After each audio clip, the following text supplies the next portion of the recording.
Hey guys, today something completely different. A couple of months ago, Cedo, an amazing map creator, asked me if I wanted to help him judge a mech competition, in which the objective is simple: make a custom robot with anything you want, in any style you want. And today we're going to be looking at some of the submissions and analyze what makes them so amazing. And therefore, try to give you guys some extra tips and tricks on how you can improve your custom props, machines or mechs and take your map to the next level. But if you're just interested in the results of the competition, you can check out the video of IIISAndman. He's one of my fellow judges and I left his video link in the description below, so go check that out as well.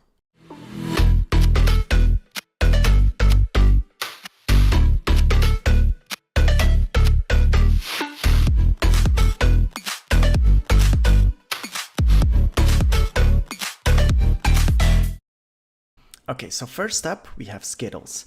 Now Skittles is a mastermind in making anything from robots to mechs to dragons to anything, and he's also the one that actually designed the dragon in color switch. If you have seen that one, if you haven't, go check it out. Okay, so the first thing I want to address is one of Skittles, his strong points is that no matter where you look from, no matter what angle, if I go a little bit further, if I go a little bit closer, if I just completely go close to the head or the hands or the body, it looks good from all angles. And that's the first thing that you should definitely keep in mind. Let's say you made this for like a robot fight on a mountain. Well, if you can't access the mountain, then it's okay if it only looks good from one side. But if it's in your actual map, which I recommend, because if you spend so much time making something so amazing, then make sure it's visible from all sides as well, and that it looks good. So, oh my god, he even has a controller here. So that's the first thing. Always make sure that the side that you can see is the best side. And if you can see it from all sides, then you're going to have to spend a lot more time just perfectionizing it. Okay, then let's go a little bit closer and analyze from head to bottom and analyze it part by part, why these builds are so good and what makes it so realistic. So the first thing is the head. Now you can see that the lines of the head perfectly extend into the back part hair, kind of. Same with the eyes. The eyes just completely incorporate into the head, you know, into the almost eye sockets, and it doesn't feel unnatural. So that's the next thing. Make sure that all lines flow together and that there's no like real cuts. And if there is a cut, like for example here where a prop stops, that's okay, because it feels like part of the head with the hair behind it that also has props like that. Okay, the next part I want to show you guys is the hands, because the hands, they're so realistically made. And I think what Skittles did is he definitely took some reference images of two people fighting or two people standing like this, or maybe even just practice these poses. They're just completely correct, like the way the body is standing in fighting mode and the way that this guy is jumping, leaning forward to keep balance. So that's the next point. Always make sure that you either have reference images or you try it out. You build a little structure out of ice or clay or whatever you have, even paper, you draw it. But make sure that the body structure of your dragon, robot, whatever, makes sense. If the guy is jumping, then he's obviously going to be leaning forward. If you would be jumping and have this entire core body be like inclined backwards, it would just look very weird. And this is something that Skittles just did an absolutely amazing job with. Okay, next up we have the Fire Flower Friend by Myra. Now, Myra is amazing at making just decorations, decors, and making your map go from meh to absolutely mind-blowing. And her originality really shows in the robot that she made for the competition. Now, as you can see, in comparison with what we just saw in Skittles, it's a completely different style, but that's what makes it so unique, is that it's not a mech anymore, yet it still is, and it still feels like a whole art piece, you know, one piece, without actually using the same props. And this is where her originality really shines through.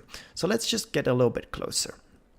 So what I really love about this mech is the bottom part, because she made two parts. She made the flower part and the fire lava part, well, the more mech part.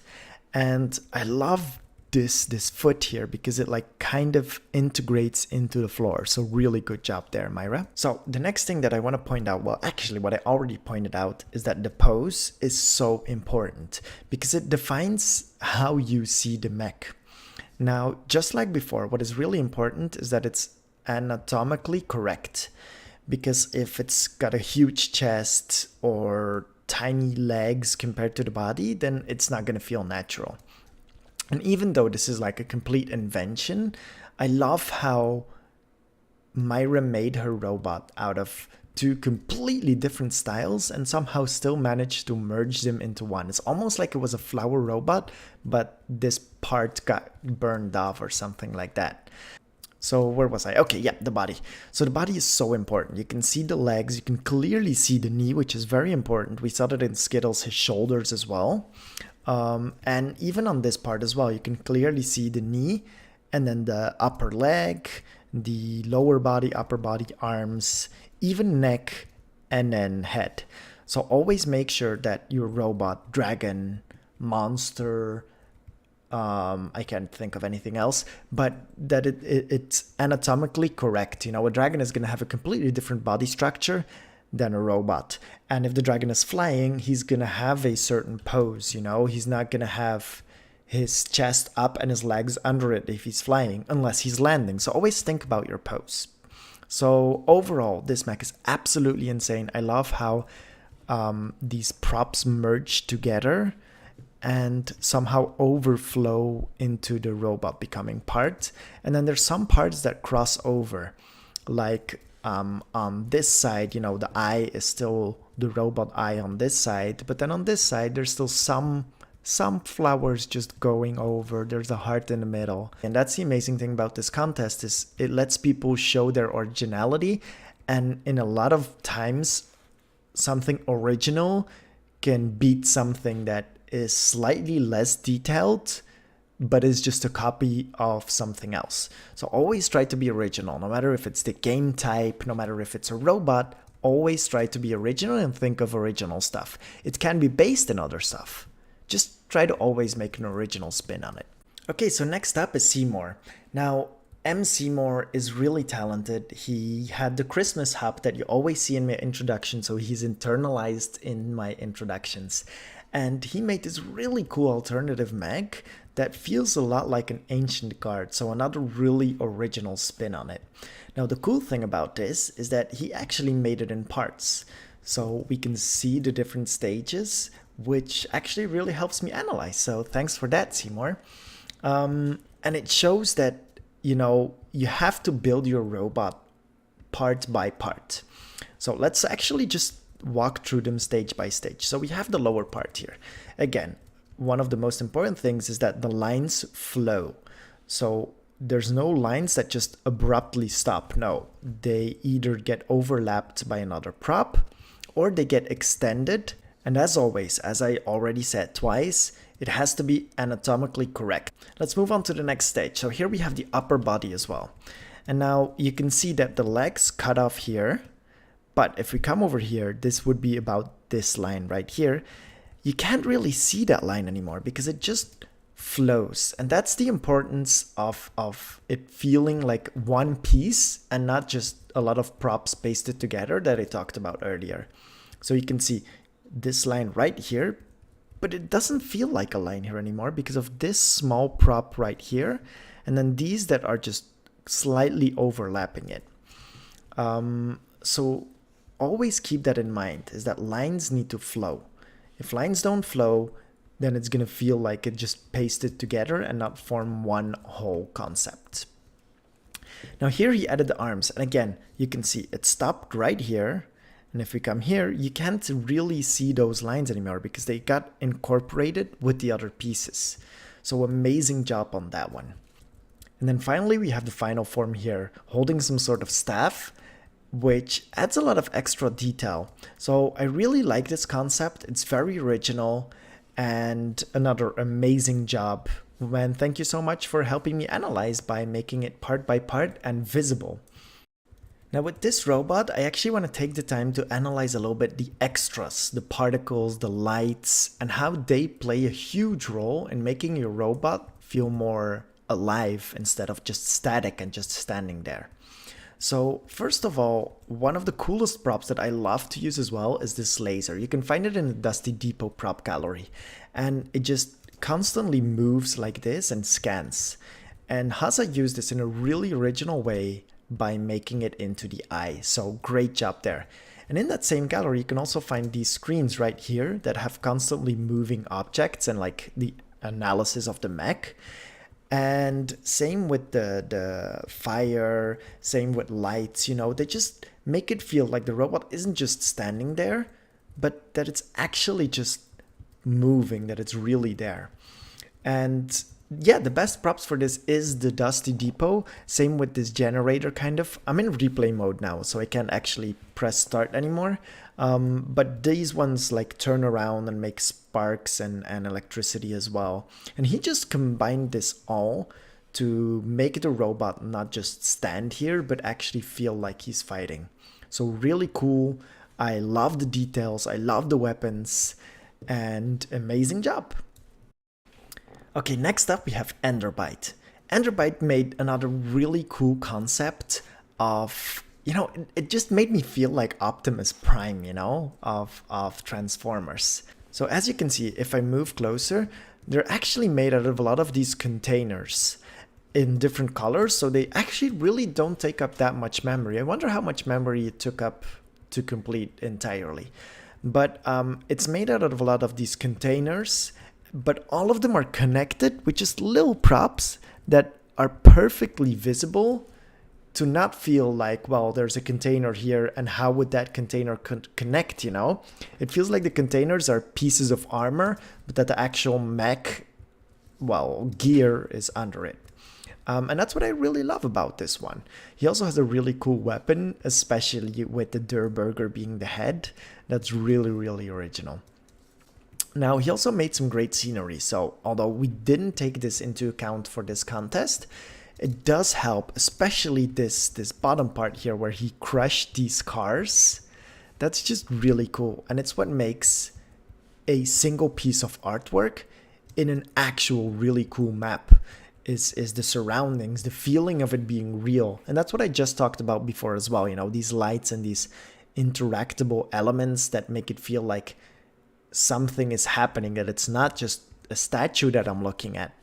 And this is the same here, you know, instead of using lights, he used smoke elements and just these crushed cars and all of that. So really, really, really awesome work. This is one of my favorites as well, although it's very hard to choose. Honestly, it was one of the hardest decisions we had to make. Now, the last thing I want to talk about this robot is that although he used a lot of colors, the colors always come back. And there's never two times that a color will be next to each other without there being a different color in between. So the perfect example is here, you know. There's these yellow containers that are used both here and here, but there's a red line separating it. Now, if this red line wouldn't be here, I'm going to try to block it a little bit out. It wouldn't feel so much like this would be the separate chest piece, and it would feel a lot like looser. So the fact that it's never two times the same color side by side makes it feel a lot more structured. Now, if, for example, you're building a different kind of robot that just has one color, then make sure that the props are very differently separated and still feel like one whole part.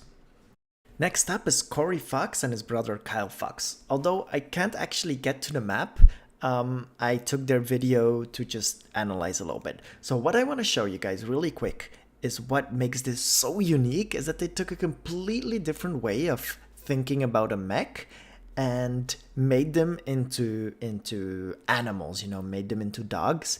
And the cool thing is they made different types, almost like classes. But again, let's just look at what we said before.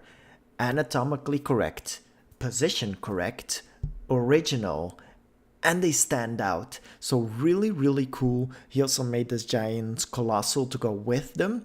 But, you know, the dogs and, well, dogs, spiders, they feel like classes and they named them as well. And as soon as you read the name, you instantly correlate to the robot, you know, the seeker. And he has this really cool eye, so you can instantly relate that. Well, the seeker, he's going to be looking. The next one is the hunter. Well, the hunter, he's going to obviously hunt, so he needs something, you know, he needs to be faster, he needs a weapon. And that's exactly what this robot feels like. And this is one of the last points that I really want to show you guys, is that the name of your art piece or map in general is so important, because people need to instantly feel when they see or read something or even just enter your map, no matter what the name is, that's what it has to be. So the expectations of a map have to perfectly match what the map will be. You can surprise them in many ways, but don't say it's Zone Wars when it's actually a box fight, because people are gonna load it up wanting to play a Zone Wars. And that's the same with these robots, you know. If you say this is a hunter and he doesn't have any aspect that a hunter dog actually has, then it's gonna feel out of place. So always make sure that your name matches the object. Overall, amazing job here.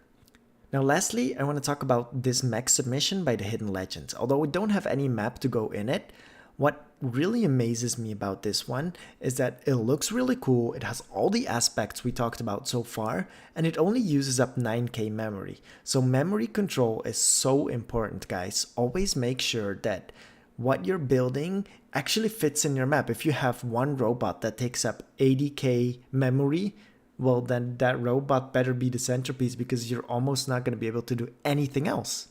So I hope you guys enjoyed this video. It was a little bit different than normal, but I hope these tips help you to improve building your own custom whatever you want.